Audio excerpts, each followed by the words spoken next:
Your mind can be your greatest strength or your biggest saboteur, trapping you in cycles of doubt, stress, and self-defeat before you even realize it. Mental weakness isn't about lacking intelligence or willpower. It's about habits that erode your clarity, resilience, and inner peace. The Buddha, a master of the mind, saw through the traps that keep us stuck, offering wisdom to break free. Inspired by his teachings, let's uncover 10 habits that weaken your mind, dragging you into suffering, and explore how to dismantle them for a life of strength and freedom. This isn't about shame. It's about waking up to patterns that hold you back and forging a mind that thrives. The first habit is living on autopilot, letting your mind run unchecked. The Buddha taught that an untrained mind is like a wild monkey, swinging from thought to thought, chasing distractions or fears. You're eating breakfast, but your mind's replaying a work argument or scrolling through your phone. This lack of presence scatters your energy, leaving you reactive and drained. Picture this. You're studying, but you're half watching a show, half worrying about a deadline. Your focus is gone, and you feel overwhelmed. Autopilot weakens you by disconnecting you from the moment where your power lies. To break this, practice mindfulness, the Buddha's antidote. Start with 5 minutes daily. Sit, focus on your breath, and when thoughts arise, I'm wasting time, I'm bad at this, label them thinking and return to the breath. In daily life, do one task fully. Wash dishes, feeling the water, walk, noticing each step. If you catch yourself drifting, pause, breathe, and return to now. Track it. Note one mindful moment daily in a journal. Replacing autopilot with presence builds a mind that's awake, not wandering. The Buddha stayed present under the Bodhi tree, unshaken by Mara's tricks. You can stay present too. The second habit is clinging to permanence, ignoring the Buddha's truth that everything changes. You hold tight to things staying the same, your job, your relationships, your success, thinking they define you. When they shift, your mind crumbles.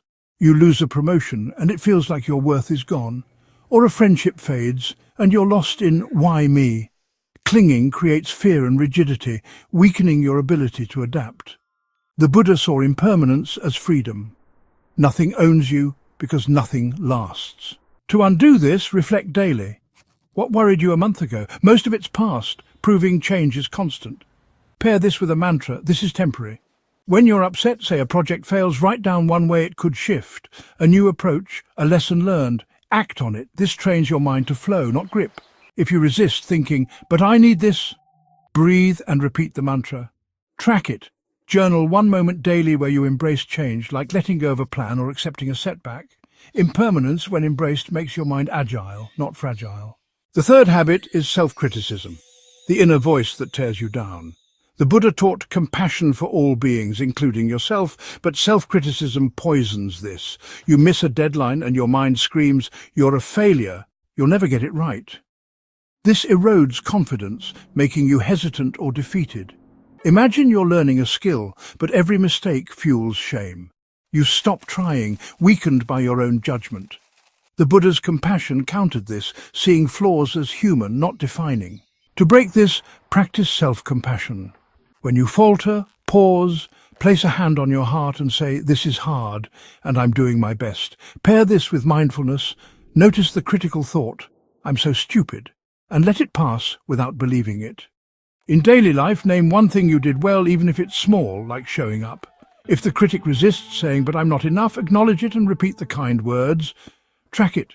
Journal one self-compassionate moment daily. Compassion builds a mind that lifts itself, not one that self-destructs. The fourth habit is craving approval, tying your worth to others' opinions.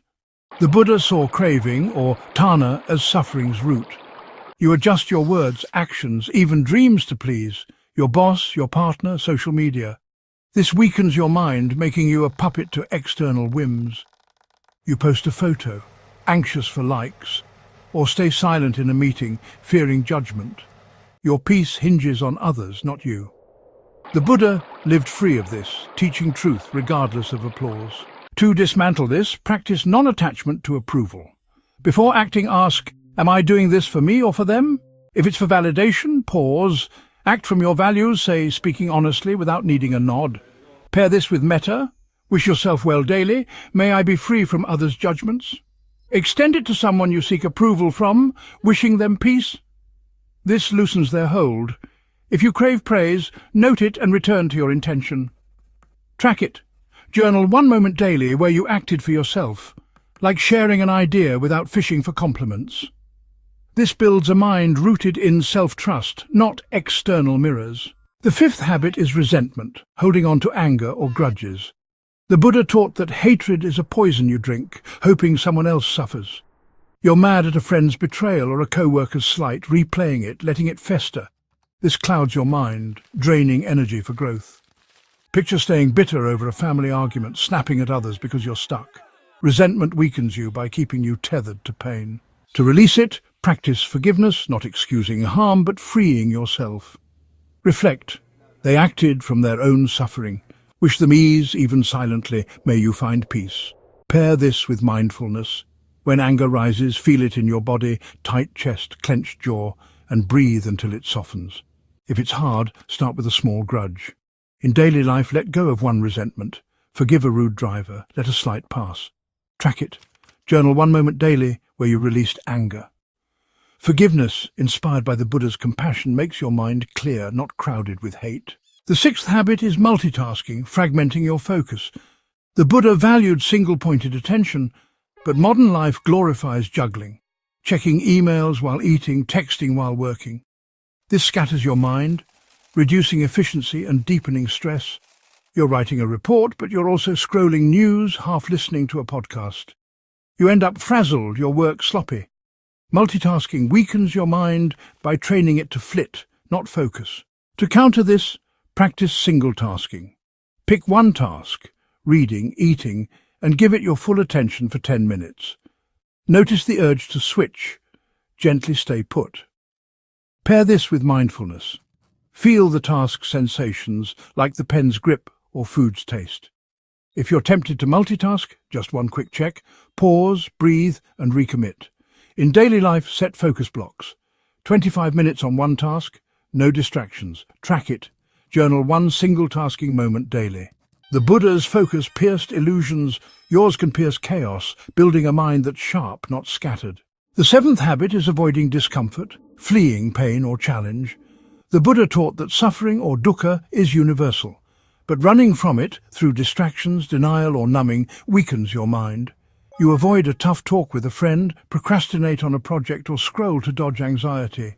This shrinks your resilience, leaving you fragile. Imagine dreading a workout, so you skip it, feeling weaker each time. Avoidance trains your mind to fear, not face.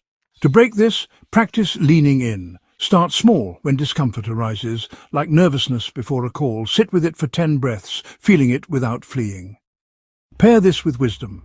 Ask, what's this teaching me? Maybe patience or courage. In daily life, pick one avoided task daily, emailing a client, apologizing, and do it. If fear resists, note it and act anyway. Track it. Journal one moment daily where you faced discomfort. The Buddha faced suffering head-on, finding truth. You'll find strength, making your mind bold, not brittle. The eighth habit is comparing yourself to others, measuring your worth against their lives. The Buddha taught no fixed self, anatta, but comparison traps you in I'm less than or I'm better than. You see a friend's promotion or a stranger's perfect Instagram, and your mind shrinks, I'm behind. This breeds envy or arrogance, both mental drains. Comparison weakens you by tying your value to an illusion. To undo this, practice mudita, sympathetic joy. When someone succeeds, say, may their happiness grow. Feel it, even if it's hard. Pair this with mindfulness. Notice comparison. They're ahead and let it pass, returning to your breath. In daily life, celebrate one person's win daily. A colleague's project, a sibling's joy. Reflect nightly, my path is mine. Track it, journal one mudita moment daily. The Buddha's clarity saw all as equal. Yours can see your worth, building a mind free from rivalry. The ninth habit is overthinking, ruminating on what was or might be. The Buddha saw the mind's stories as traps, keeping you from reality. You replay a mistake. Why did I say that? Or dread a future. What if I fail? This mental loop exhausts you, clouding judgment. You're planning a talk, but you're stuck imagining every flaw. Overthinking weakens you by chaining you to fiction, not fact.